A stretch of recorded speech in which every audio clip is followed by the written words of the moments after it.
จะได้อะไรถ้าเขาทำแบบนี้ทุกวัน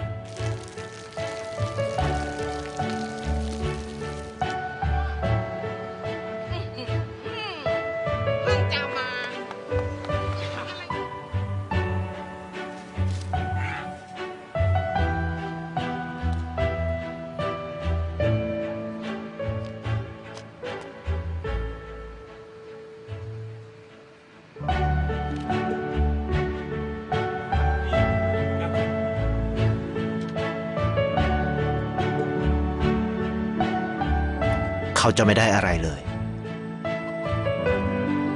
ไม่ได้รวยขึ้น ไม่ได้ออกทีวี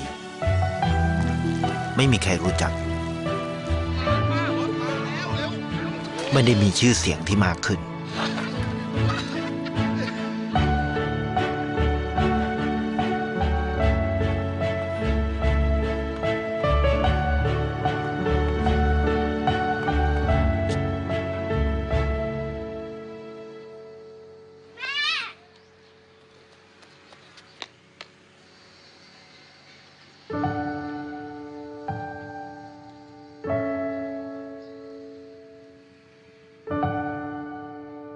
เพราะสิ่งที่เขาได้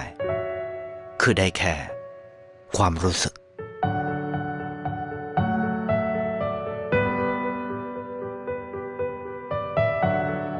ได้เห็นความสุข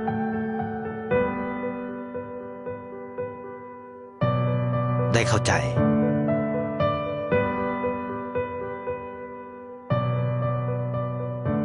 ได้ความรัก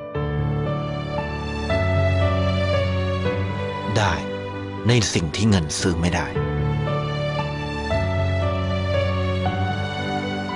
ได้โลกที่สวยงามกว่าเดิม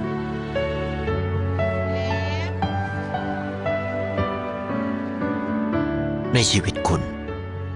อะไรคือสิ่งที่คุณต้องการมากที่สุดไทยประกันชีวิตเชื่อในความดี